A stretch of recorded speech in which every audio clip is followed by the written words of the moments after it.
Welcome back, episode 77. I'm Pete Brooker. We're going to cover minutes 91 and 92 today, recording this on March 18th. That's Rob over there. How are we doing today, Rob? Hello, I'm good, thank you. Wonderful. Okay, so a couple of flat minutes last week, wasn't it, Rob? It was rather, yeah. But lots to get into this week. Oh, yeah. And we've got a couple of deaths in the Bond family, some sad news. We have. In the other news, got Michael Fassbender talks Bond in his black bag press junket, so we'll get into that. Not much else really in terms of Bond news, but we'll see what's about and we'll pick at it. Some exciting Calvin Dyson news. Don't know if that's real news, but... It's big news. It's our biggest news, I would say. Okay, so Calvin Dyson got back to us. He actually replied. Yeah, he replied, yeah. He actually... Can we believe this? I didn't think it was him. You sent me a screenshot of his message, and I'm like, is it him? It can't be. It must be an imposter. I don't think that's him. Well, we'll get into that. We'll get into what Calvin Dyson had to say. Was it good? Was it bad? Was it a restraining order? We've got some exclusive content for our Patreon show. There will be more Bond, which we'll record straight after this, and you can find links in the show notes to that. I went back to my Austrian retreat.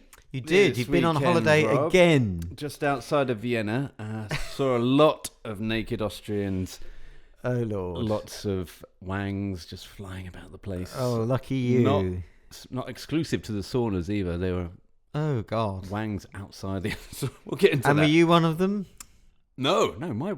My wang is exclusively for the sauna. I don't have the confidence to get naked outside the sauna, Rob. But okay. We'll get into some of that. There is a new leader in the clubhouse for naked Austrian behaviour. And lastly, I used to play this game called Things You'd Never See Roger Moore Do, and I got a real fucking Hail Mary for you this week, so we'll get into that in the Patreon. God. But first, Rob, what about some weather? Oh, give us some weather as usual, please, mate. Well, the blossom's out everywhere, Pete. Have you seen? The blossom is out. What do you mean, Jesus Christ? Don't you like blossom? Yeah, I'm okay. Actually, cherry blossom. I do like a bit of cherry blossom on the walk round. Good. You see, you do like these things. There's some nice cherry blossom outside Timmy Dalton's house. It's not all just about getting pissed and watching crap TV, is it? There is some good things out there with the weather, and we had Gardener's World, of course. That started last week, so I was very happy about that. Good. But yeah, no, the weather, it's been lovely. It's been gorgeous, hasn't it? It's been so sunny, but it's still bloody cold, though. Cold. You can tell you don't have a dog. Because if you had a dog, you'd be like, fuck, it's sunny out. And then you take 5 steps outside and go, oh my God, I'm underdressed. The sun has fooled me again. Yes. And then you have to stomach another 20 minutes of walking the dog in fucking freezing cold. I did have some bijou frost on my windscreen this morning. Right, okay. So still cold as balls in the UK, if anyone's wondering, people. Yeah, but it's double figures. It was 11 degrees today, and it actually felt like 11 degrees, unlike yesterday, where it was 10 degrees, but it felt like 4 because of the wind chill. It was ridiculous. But yeah, it's getting better. Tomorrow it's going to be 18. Okay, all right, brilliant. All right, really? Actually, that is big news. Actually, no, Thursday. Sorry, today's Tuesday. Thursday it's going to be 18. All right, Rob. So, didn't get into this last week, but I've been trying to do this quiz where I pick a bit of weather from a different film, not Bond related, because there's not a whole lot of weather in Bond. No, not really. And I want you to guess the film. Okay. Ready? Okay, I've prepared a clip. I think it's probably... If people out there now, just before you hear this, imagine any weather in any film, you might even think of this. Okay, let's see if Rob can get it. It's about 20 seconds long. Let's see if I can get it to play. Sorted out another big thing as well. So I was standing there in the church, and for the first time in my whole life I realized I totally and utterly loved one person. And it wasn't the person standing next to me in the veil, it's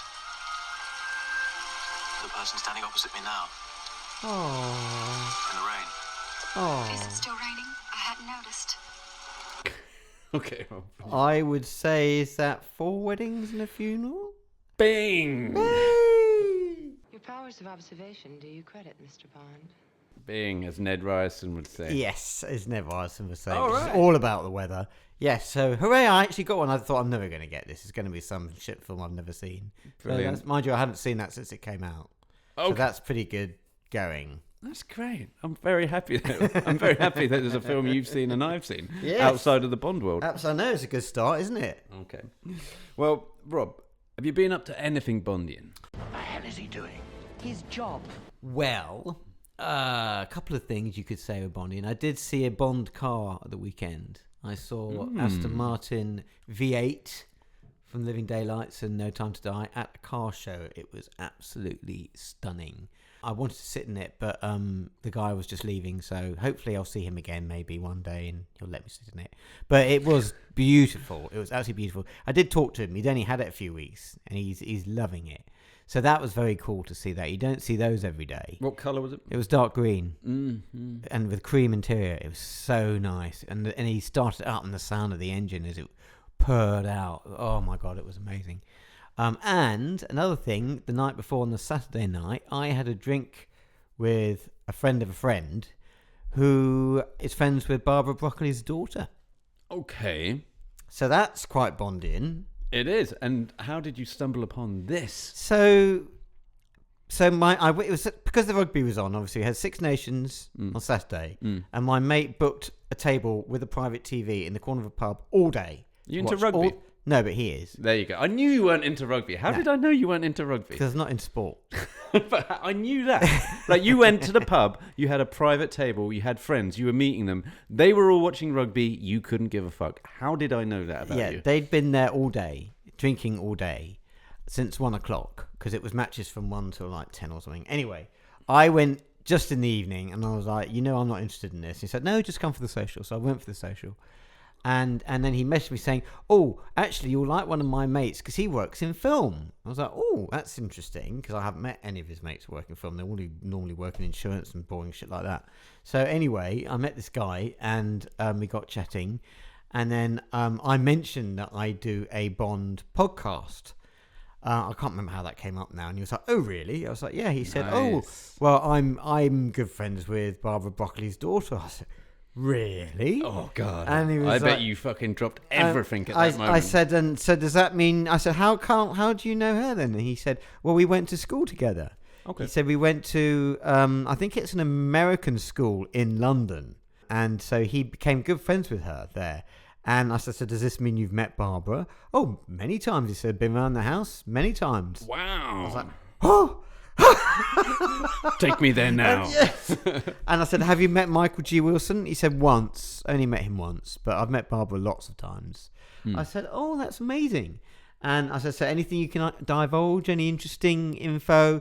Well, not really. He said, only that, this whole Amazon standoff, it was like that 2 years ago. I was like, really? Yeah, it just wasn't reported in the news, but it's been like this for 2 years.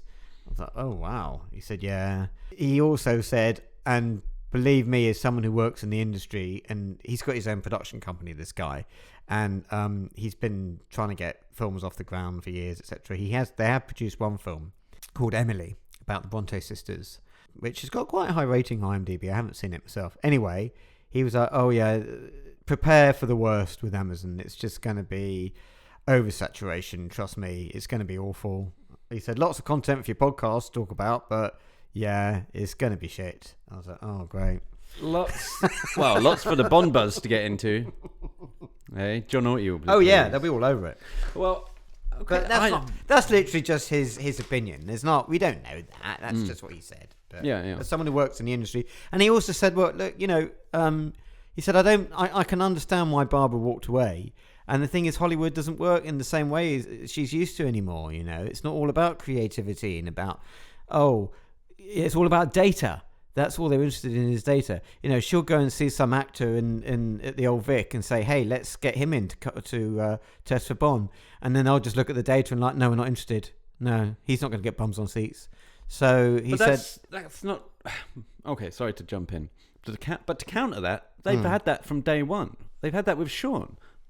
Sean was Oh, you rejected. mean with like the distributors? Yeah, they said, look, we're not having him. Go find someone else. Good, but not good enough. And then cubby stuck by his man, and that's how they got Sean. But they had creative control. So Yeah. I get where he's going. Yes, it's a lot of data that has to feed into bums on seats. He was saying that Hollywood has changed though from how it used to be. I think there's a lot more. I think there's a lot more figures and accountants involved now than there were 30, 40, 50, 60 years ago, even maybe 20 years ago. That's what he was saying. He was saying in the last 20 years, things have shifted in terms of how they finance films and how decisions are made, etc. But yeah, it was an interesting conversation anyway. So yeah, good. That's my Bondian weekend. Wow, I'm glad you pumped him for information, Rob. I did. Yeah. Well, I couldn't not, could I? I'd come back and tell you, and you'd be like, "Well, you didn't ask him anything." I'd get into trouble. I do like I'm in the back of your head for these things. That's nice. Yeah, you are. I didn't want to get into trouble because I know what you like. Okay. Well, I just want to blow the lid off things, Rob. I want to get to the truth, damn it. I know. You're a journalist, aren't you? That's right. Yeah. So yes. Well.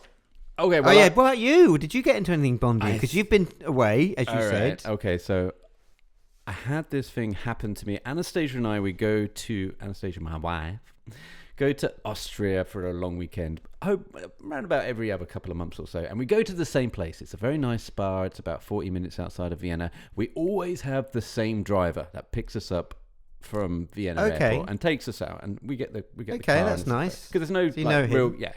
All we do when I get in the car is talk about dogs, because he's got dogs that he breeds. And we talk about James Bond. Because that's what he likes and that's what I like. So you like James Bond? Yeah, cool. Yeah, we both talk about it. And, it's about a half-hour drive to the spa. And every time he picks us up, it's a catch-up with the dogs, with the Bond. Cool. Okay, so we get to the airport. Can't find our guy. I go, where is this? No. Anyway, Anastasia calls him and he goes, don't worry, I've got someone else picking you up. So don't worry about it. Okay, all right. So we have to then circle the airport and try and find a guy who's holding our name, right? Okay. And then I see this guy. It's like holding an iPad that has 007 written on it. Right? And I'm like, oh, look what he's done here. Hey, look what he's done. That's nice of him, isn't it? That's nice of him. So I go up to him. I go, I think you're waiting for me. And this guy goes, you could not have been more shocked that I've actually said this to him. He goes, okay, yeah. What's your name? Yeah. And I go, well, Pete Brookers. It's me. I'm fairly sure it's me. He goes, I don't think it's you. Oh, no. Okay, but you've got 007 on your iPad here. Yeah. Yeah, it's not you. Okay. Oh, no. I go, I think there's some kind of language. But, by the way, I've had quite a lot of drink on the plane. I've had quite a lot of drink in the airport, in the lounge. So I've got the buzz and the arrogance. So you're getting feisty now. Not feisty, but just confident. Yeah. Confident that this has to be for me. Oh shit. So I go, look, can you just call your guy? I'm sure your guy is my guy, and we'll get to the bottom of this. He phone calls his guy. He goes, I have no idea who you are, but this is not for you. I go, I said to Anastasia, I said, this is fucking insane. What are the odds? What are the odds that our guy's not here, but someone else has got 007 on the iPad waiting for someone? I go, right. I mean, it's a fair enough assumption. Right. It's fair enough. Look, had I never mentioned James Bond to this guy, I would go, right, there's no way this is for me. No. But all we do is talk about fucking James Bond when we drive to the spa. So what happened? Did you find the person who was picking you up? So I said to Anastasia, I said, I'm waiting around. I want to see who fucking turns up. Yeah. I want to see who this is for. Right? And she goes, well, look, it's not going to be Daniel Craig, is it? Because we were sitting in business and he wasn't there. So it's none of the Bonds. Okay. I said, oh, yeah, but I want to find out who turns up. Because, I could hit it off with him. Or her. Yeah. I could be like, hey, you're a Bond. You're 007. Could be Jeff Bezos. Who knows? Anastasia said, we're getting in the car. We're going. Yeah. And I said, look, I'm putting my foot down. I'm waiting. And she goes, well, I'm going. So you did, but I thought you didn't have a driver. You didn't. Oh, you no, did have one. We found our driver in the end. You did? I did another loop around the airport and found a guy with my name on it. Okay. Right. Well, and by the way, couldn't have been further away from where you arrive in the lounge. I mean, you go through customs and then you walk into like the main terminal. This guy was at the back of the fucking terminal, by the way, like holding my name on a little like steno pad. I mean, it was just like I was like I could barely make out the scribble. I was like, oh okay. Oh no. So Anastasia did the decent thing and dragged you out to the car. Got me out of there. So you never saw who got in that car. All right, okay. And also, I posted that on Instagram, the picture of this guy holding 007. I did see that and wonder what it was. So did I. I wondered what it was too. I did wonder. Did anyone comment say what's this on Instagram? Yeah. No. Okay. But I commented. When I saw it. All right. Anyway, moving swiftly on. Well, shall we get on to the minutes, Rob? Yes, I think we should. Okay. So we are on to minute 91 of Casino Royale. We are. And I should say that this is powered by Prop Store. The minute is propped up by Prop Store. Thank you for supporting us. You can go to propstore.com. We have an auction that's happening, I believe, next week that you can bid on some James Bond memorabilia. There's a Spectre ring, there's some poker chips, there's some wedding confetti from License to Kill, some really interesting stuff, as well as other props and bits and bobs. And we'll leave links in the show notes to that. So we left it. Bond got cleaned out, didn't he, Rob? He did. And he was just sitting there, wasn't he? Ruining his luck. Thoroughly ashamed. Okay, so I'm going to pick it up now and we'll see how we get on.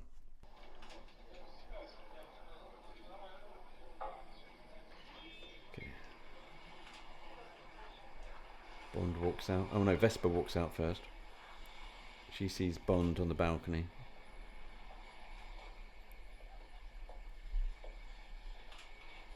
She goes up. That's the cat. I'm going to need another 5 million to buy that game.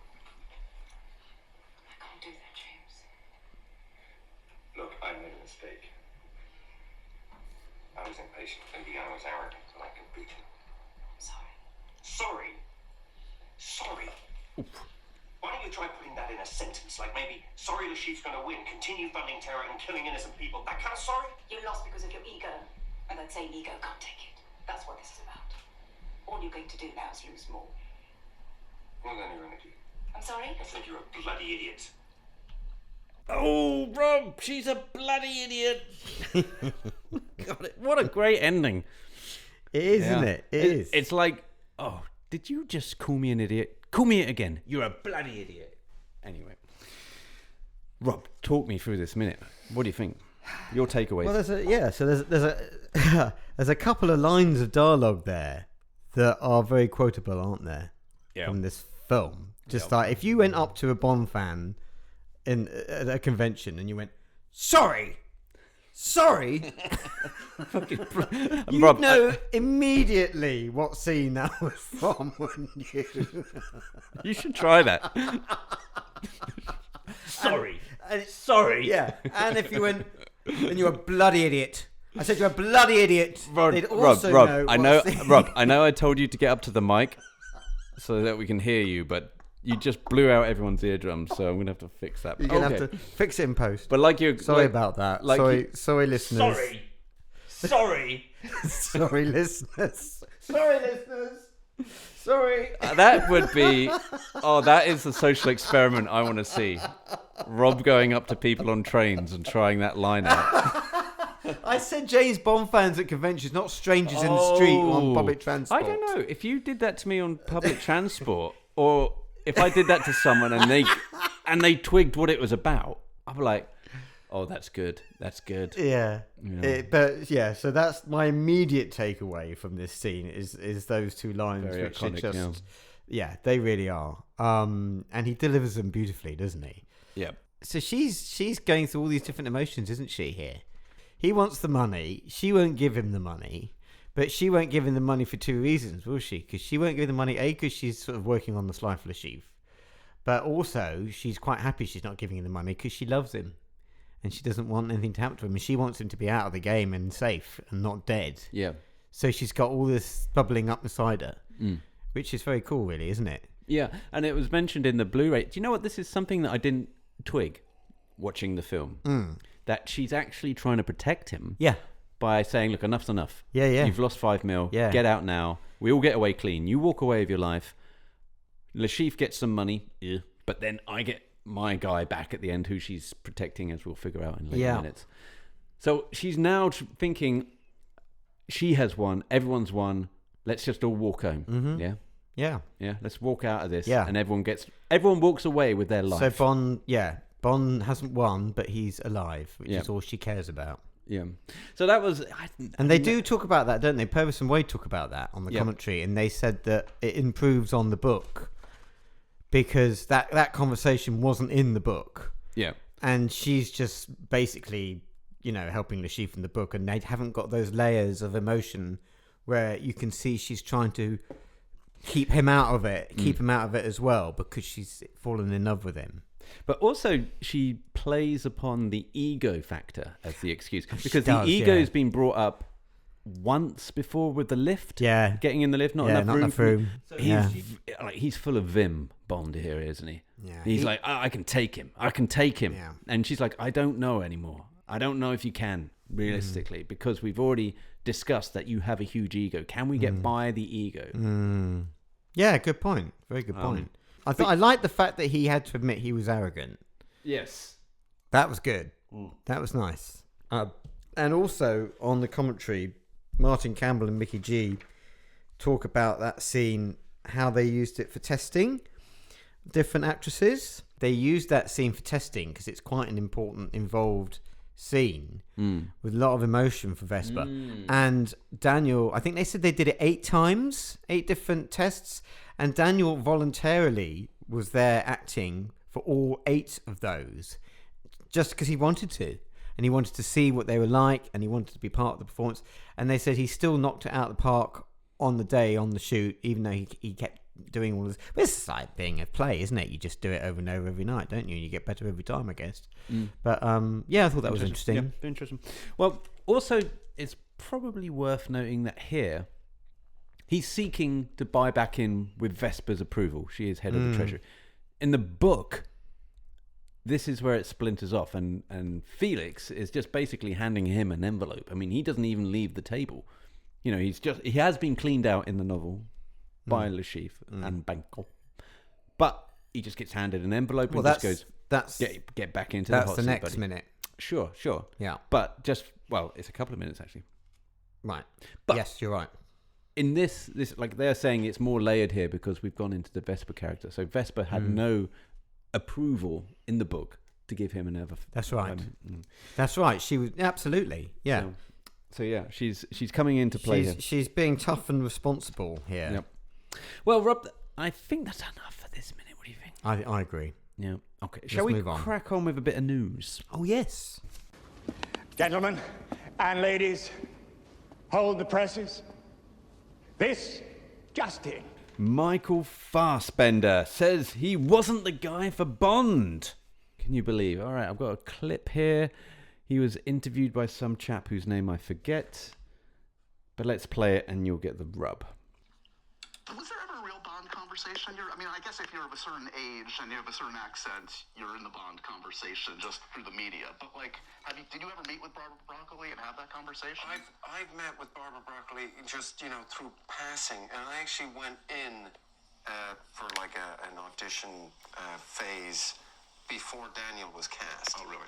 But I was never, don't think I was ever in the mix. But I remember going into that room and sort of, meeting with her and Wilson and I was like, I think Daniel Craig is, I don't know why I was promoting him. So this is what I was saying, I was terrible at auditions. Here's a list of other actors. Yeah, No. Yeah, and obviously Daniel, did a fantastic job and went on to, I think, be the most successful Bond in history. But that was it, really. There was never a conversation after that. You would have... Interesting. Very interesting. I've always liked Michael Fassbender. I always thought Same. he had the look Same. that I was talking about the other week. Only a few people have the look. And it's interesting now we're at this crossroads in Bond history and you get all these Bond websites and blogs, etc., and people start listing names and have accompanying photos, or I go and Google the photos and I know instantly. I just have to see the picture. No. Oh yeah, maybe. No. Yeah, maybe. And Michael Fassbender, as far as I'm concerned, had the look. Yeah. Has the look. I mean, how old is he now? He's probably too old now, isn't he? I think he must be in his 50s. 50. Oh, is he really that old? Let's have a I look. thought he was about my age. What, 50? 47. All right, Fassbender age. He is 47. You're right. There you go. There you go. Honestly, you're dragging both of us into our 50s. Not yet. I don't think Fassbender's had any work done. He's too old now, sadly. I mean, but along with my other for film prime Bond. runner, yeah, the other prime runner for me, as I've said, was shit. I've forgotten his name. Talk now. amongst yourselves, people. All right, well, it'll come back to you. It will come back to me. I think Fassbender would have been a great choice maybe 10 years ago. And Yeah, I think people, what they really like about Fassbender is that he has this very classic look to him. Like he has a 19... I mean, even the promo stuff for Black Bag makes it look like a slick 60s spy catcher thriller, right? That's the vibe I'm getting. So if you have that and you mesh it in with some kind of Bond from the 60s, you know, interpretations from the novels and all that sort of stuff, then you could easily see him segue into that quite nicely, I think. And also, if you've seen him in the film Shame, have you seen Shame, Rob? yes, And he just goes around and fucks everything. yeah. No, he was great. He was brilliant. In God, that. love that film. He was great in that. Absolutely. God, he's just a born shagger. Yeah. In that film. Yeah, but yeah, well, it's a shame. Isn't You're it? trying But, to think of that name that you can't. I am. That and you're playing on your it's- phone because it's- you're trying to figure that name. I am. What are you typing in? and Where the fuck has my memory gone? Is it because I'm 47 and I'm It's because forgetting I'm everything? nearly 48 and the brain cells. How long does long-term COVID brain? kick it for? All right. Well, it'll come back to you, Rob. It'll come back. It will. I guarantee it will before this podcast recording is Oh, right. out, because Okay. that's what happens Sure. when you get So- old. So, other news. Well, do you want to get on to you might want to read that one out because you've got some knowledge on that one. Oh yes, so we've had some Couple of deaths passings in the Bond in the family. James Bond world. Yesterday it was announced. I think she died maybe a couple of weeks ago. I'm not sure. But yesterday it was announced that Elaine Sherrick had died at the grand old age of 100. Now Bond fans will remember her because she was the continuity supervisor on 6 Bond films, from Diamonds Are Forever through to Octopussy. She didn't do Spy and Dummy, but she did all the others. And she's often on those inside documentaries on the DVDs and Blu-rays. And you got to meet her.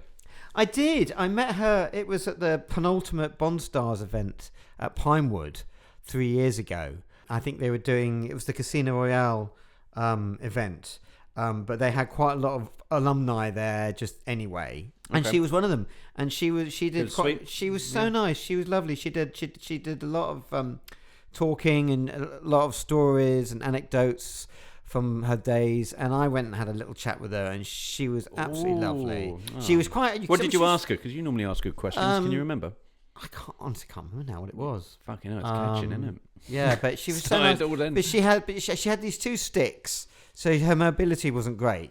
But considering she would have been 97 then, she did a damn good job even just getting there, and she was still very on the ball. Not like me. She wasn't forgetting people's names like me. So God knows. I bet she'll remember what you asked her. Yeah, I bet she does. Yeah, would have done. So yeah, so she passed away, which was sad. And then we had a... Wait. Before we move on to the second, I did have a thought today. Oh yes. As you try and scrummage through your phone to find out the names that you keep forgetting. Yes.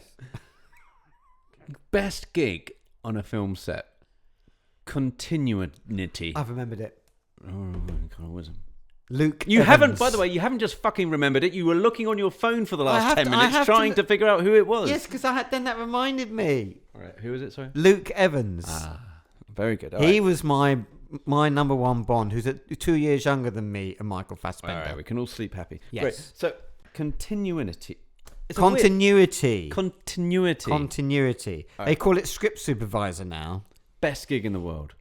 Best gig in the world. What, Gotta sitting be. on set? Yeah. Seeing Basically, your job is which hand they're holding a telephone Yeah. and which... Your job is to go, like, I want that shit to match that shit. Yeah. Right? And you don't go, is it going there? Is it going there? Yeah. Good. Brilliant. On to the next. And all you're doing is basically putting a jigsaw together. Making copious notes all the time, so when the editor is editing it, it works, and they haven't got someone saying a line with their hand on their face and then saying the line with their hand isn't on their face. Yeah.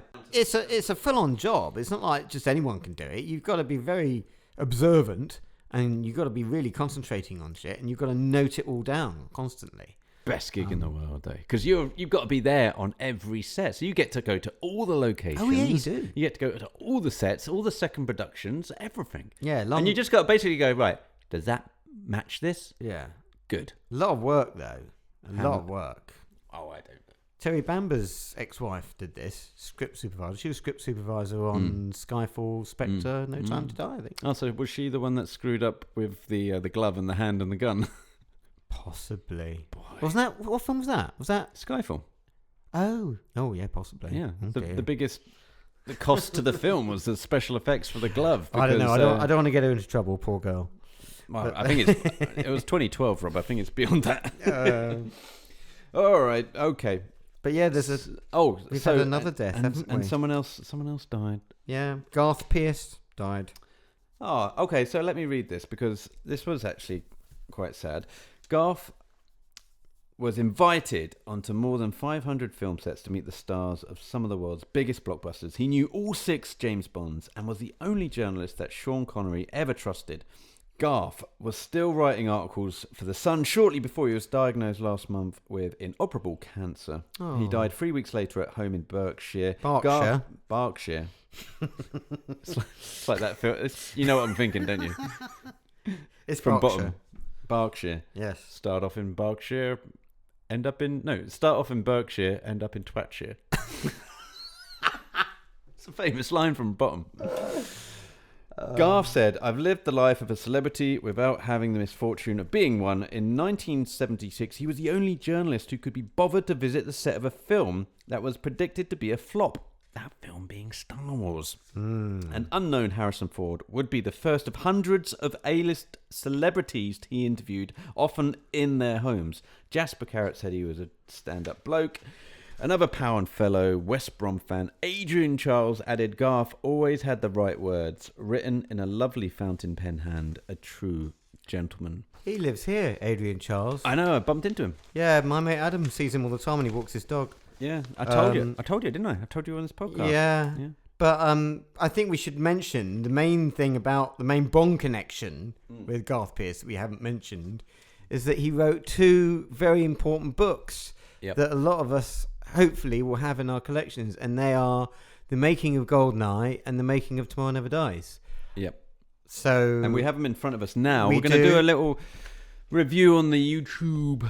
Yeah, I guess later after on. we, yeah, they're good books, those. Oh, they're beautiful books, aren't they? I bought both of those when they first came out and loved them, devoured them. I found one in the bookshop.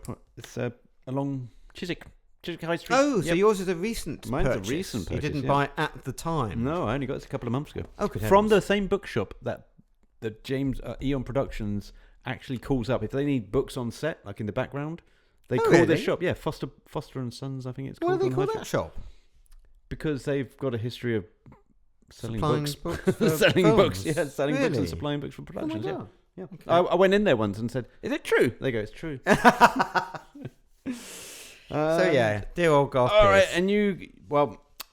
and Elaine, how do you pronounce her name, Rob? Shreyek, I think. All right, Elaine and Garth, you both get a goodbye, Mr. Bond. Goodbye, Mr. Bond. Goodbye, Mr. Bond. Yes. All right, shall we crack on with minute 92, Rob? Minute 92 is brought to you by Wild & Hart, my favourite razor brand. We've got a discount for these British-made razors. It is WH20, and you can find a link in the bio. Make sure you click through. Rob, you like a good old shave, don't you, with a Wild & Hart razor even? What, my beard? Sure. How often do you shave? Every day. With clippers? I trim it. Trim Electric trimmer. Like once over? Yeah. Do you grade at all? Do you kind of No. get in there? No. One and done. Yeah. Yeah. So it's not like going in my mouth and stuff. Do you put beard oil on it or No. No. Don't have time. Very, very. Got to get on the road, get to work. God, you're such a man's man. All right, well, make sure you check these razors out. They're stunningly beautiful. Okay, we're on to minute 92. We ended it with Bond calling Vesper a bloody idiot, which I love. And I'm going to bring up the next minute here on my phone any second now. Ready? Here we go.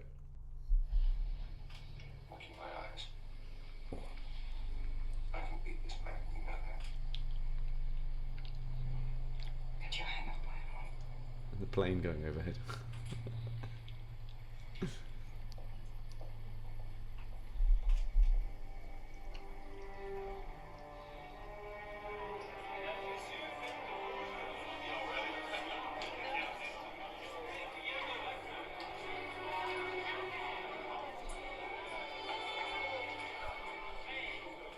Vodka martini. Shaken or stirred. Do I look like I give a damn?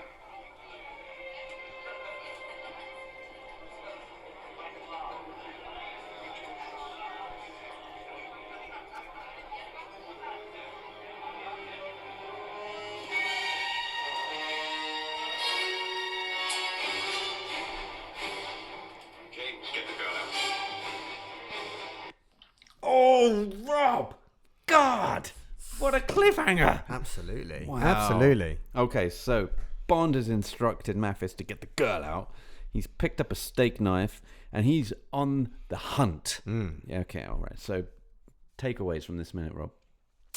Well, yet again, we have another quote, don't we, from this film, which is so well known. Probably the most famous quote of the film. You think? I'd say it's up there. Okay. Most definitely. And I remember at the time when the film came out and people coming up to me and saying, "Oh, Rob, what did you think about that when he said that thing in that bar? I mean, that's terrible, isn't it?" I was like, "What do you mean? What thing?" And of course, it's when he says vodka martini. And the guy says, shaken or stirred. Do I look like I give a damn?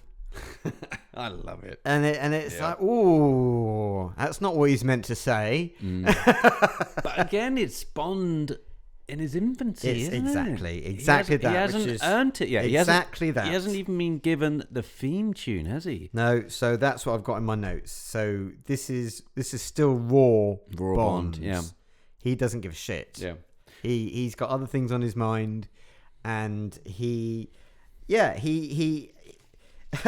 it's almost going back to how he was at the beginning of the film in the Bahamas, when he was sort of falling over and getting up and running through walls and falling over and getting up, and he was just sort of getting on with it, and he's just sort of rough and ready. He's not refined yet, so therefore the vodka martini isn't refined yet. He's still learning. He's still getting his tastes sorted, And for also, his drinks. He is full of piss and vinegar at this stage. Oh yeah, because he knows, in a way, he's snookered. Without that extra money, he's now down to his last option. Yeah, and he just takes matters into his own hands, grabs a knife with intent to kill the sheep. Love the music here. Probably kill himself. Yeah. And he's just hot-headed, isn't he? Again, he's just sort of going off on a whim and not really thinking about what he's doing. So yeah, that's my. And also, takeaway. I like the line to Mathis, it's like, "Get the girl out." It's like, God, and Mathis goes, "God, it's on," like in his head, doesn't he? Yeah. He goes, Yeah. This is serious." Yeah. So interesting that he's basically been backed in a corner here, Bond, and this is all he knows is violence, isn't it? Yeah. Right? But he's willing to take it because, like they say in the commentary, this is a suicide mission. This is it. If he goes after Le Chiffre and he kills him with a steak knife in the middle of the casino, effectively, he is going to be killed himself. You know, he's not going to get away with this. He has a license to kill, but someone's going to go, "Hold on a minute, you can't just go around killing people, mate, in a poker game." You know? There's people around. You know? Yeah. So he was. Yeah, he's in bad shape here, Bond, isn't he? He is. But there's also a little bit of chivalry saying, "Get the girl out," because I don't want anyone else involved in this. Yeah. This is on me now. This is on me. I've got to sort this out. Yeah, absolutely. Yeah. No, it's good. It's good. Any other takeaways from you? Or I just I think there's moments in this film where Bond, or Craig, I should say, delivers this faraway look that he's in his own world. So even when he's ordering the drink, he's not looking at the barman. Even when he's telling him, do I look like I give it? He's not delivering it to the barman. He's saying it away from him, which kind of a lot going on in his head. And I don't know if that's in the script or if that's just his interpretation. I think it's just him saying, I'm in my own fucking world here. Yeah. And I'm thinking my options through. And I can't just look him in the eye and go, do I look like... It's not... he's not trying to belittle the barman. It's probably Daniel. It's probably come from Daniel. Unless it came from Martin Campbell. Maybe both. It's the same when he's standing out on the balcony. You know, he's deep in thought. Yeah. She comes up to him. He's like, what the fuck am I going to do? Yeah, there's real moments of isolation with this guy. Yeah. Absolutely. Dig it. All right, Rob. Well, we're getting on. We should maybe wrap it up. Do we do some listener mail? Yep. Yeah, let's get on to listener mail. Do you have any messages for me? I have a small surprise from your friends back at the barracks. Excellent. We have been granted an audience. All right, Rob. Well, we've got some voicemail. We have David Zarisky. In fact, David Zarisky from the Band Experience. Well, you left 2 voice notes for you, Rob. For me again? Yeah. Why are they always for me and not for you? This one. Can't he just leave me alone? This one. I think he likes to speak to you directly through you, through the portal of voicemail. Can't he just message me directly? He's like, okay. Well, I don't think I'll tell you what. I'll play the second voice note in the Patreon show after this, but this one just came in, and I think it's because it's so hot off the press. Oh, Jesus, what's he going to say? Hello, Pete. This is Justin from Emudan, and I am the new trainer for the new band that cannot say this thing.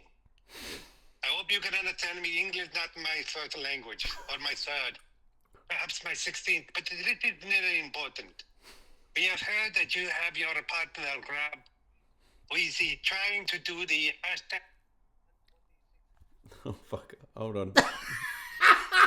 What's happened? Hold on. The hashtag Band 26 fitness challenge or some such thing. We would ask him to please stop this. Please stop this immediately. We have a cease and desist order that will be coming his way. It will be mailed to where he lived, Hedgehog Farms, 226 Herbie Lovebug Lane. And we do not want him to get into better shape. We do not want him to get healthy. We would like him to keep working against all the medical insurance that the UK has to offer. If he could do that in no uncertain terms and continue this barrage of beer, wine, sangria with his meal, crusted shrimp and smash burgers, chips and, how do you say, fried fish, cod, fish and chips, I think is what you say. If he could keep imbibing on that, pies of both the sweet and the savory kind, Amuzan would appreciate it. We want him to get as roly-poly as possible and to have what we call comorbidities, like diabetes, diabetes.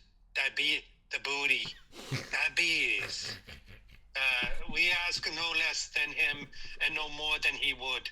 Thank you, Pete. If you could see to this before we have to seek legal ramifications. We will be litigious if we have to. Thank you. Okay, all right. That man has got too much time on his hands is all I can say. I'm just talking about fitness, and he goes, hold on a minute, I've got to... Why were you talking to him about the fitness challenge? Are you doing it? Well, look, we're in the gym, Rob. You can see the weights and the Peloton as we talk. That's just your lifestyle. It's not like anything specific like the hashtag fitness challenge. That's just you. The roly-poly. We want to keep him on the roly-poly. Well, I think I will be now after today's news at work when I've been told I've got to work an extra day in the office, which means one less day down the gym. We have Calvin Dyson. Yes. But shall we do Thomas Felix Crichton first? Okay. Fleming Never Dies. Hello, Pete. Thomas here, just sending this for the podcast. I really enjoyed the last podcast episode, especially Rob talking about the weather and both of you talking about the garden. But most of all, I enjoyed the idea of Amazon doing a TV show with Old Man Bond recounting his life story, similar to the John Pearson biography of James Bond. it put me in mind of what I think is the best TV show that most British people have never seen, which is the Young Indiana Jones Chronicles. Every episode starts with old man Indy, about 100 years old, as he potters about town, sits on a park bench, and then starts talking to some random unsuspecting person about what he was doing in the year 1911 or whatever.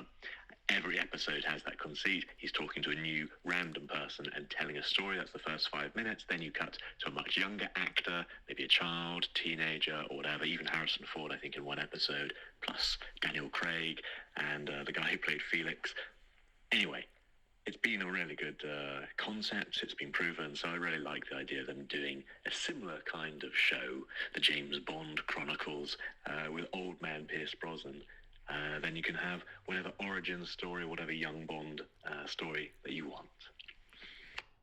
I could just fall asleep listening to his voice, couldn't you? I might even. It's very soothing, isn't it? And I don't mean that as an insult. It's like, oh, but sometimes people say, "I love the podcast." I'm like, oh, thank you. That's really, because some people go, I love, yeah, it sends me to sleep. Do you know what? There is a Bond. I'm like, well, go fuck yourself. I'll tell you what, and he won't mind me saying this. Well, I hope he won't. One podcaster that I listen to who does have a very soothing voice, I find, is David Lowbridge-Ellis.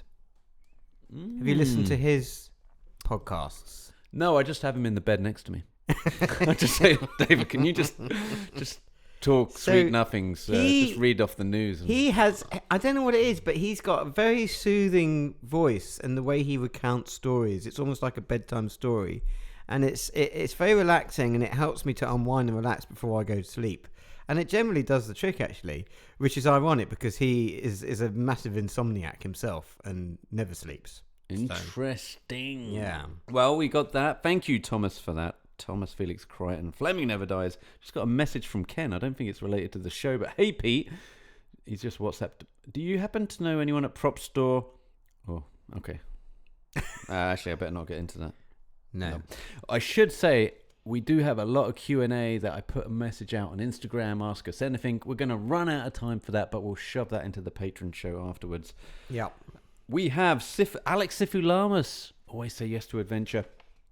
He says his name is Wade with an exclamation mark. Oh, that's because we couldn't remember his name. Well, I remembered it on the drive home, to be fair. Yeah. It did come to me, because I can't remember names these days. They come to me a bit later. Yeah, we figured that out. So what I read, he continues, was the only reason why Wade asks Bond, do you do any gardening, was in reference to a following scene that had got cut, where Wade goes on and on about gardening. God, you would have loved that, wouldn't you? I would. For some reason, they didn't cut that line, which is interesting. It is interesting, because it just doesn't make sense.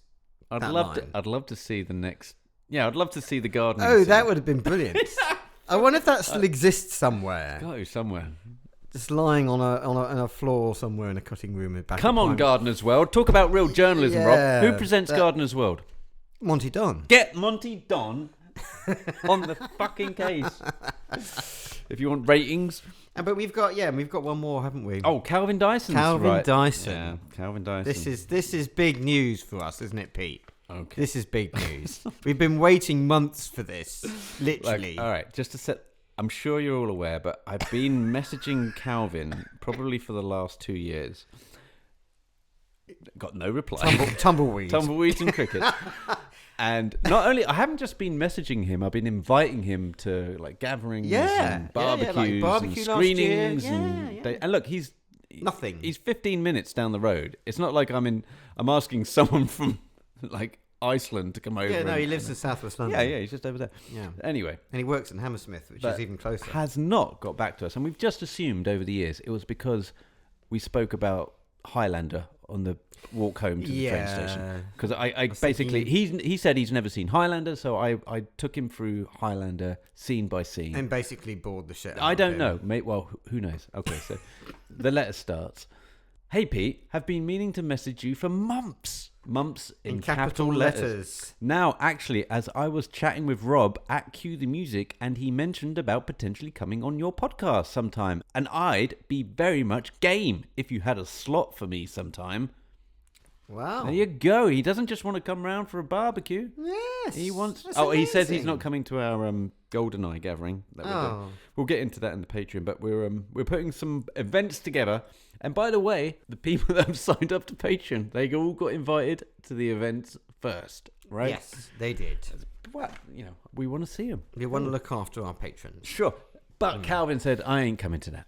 Well, it's too short notice. I'm sure he would have done. Anyway, so But he it's wants to come on the amazing podcast. that he actually replied. Oh, it's not that. Well, it's amazing because he hasn't replied for 3 years. Yeah, he didn't reply to me. I messaged him after that meetup, and he never replied. That was on Instagram. But he saw you unsubscribed from his Patreon, Rob, so he's like, well... Oh, I don't think that's got anything to do with it. I think it has. No. All right, okay, so that's some listener mail. Shall we get on to... Oh, let's just wrap things up, shall we? Well, we have a new subscriber to the Patreon, Philip Latchford. Philip Latchford from the Moonraker Daily. Daily Moonraker, Thank Facebook you. page. Daily Moonraker, the best Moonraker page. If you Best want to Facebook know page, anything about Moonraker, anything at all, Philip Latchford is your man. Philip, and he's signed up to the Patreon, bless him, so thank you, Phil. You got to welcome James. Welcome, James. And just to wrap things up, a couple of people have bought the map. We need to mention Chris Leatham, Jason Otto, and David Webber. You will get a thank you from them. Oh, thank you. The London Bond map is available. LondonBondMap.co.uk. Brilliant. Rob, let's take a quick pee. Fill up the glasses. Yep. Red wine. Yep. And we'll move on to the Patreon episode. Ciao, bello. Ciao.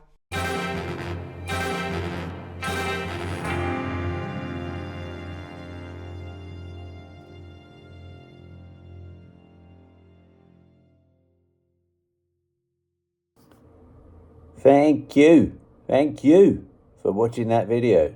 You know you can subscribe to Patreon and you get to watch it a month earlier.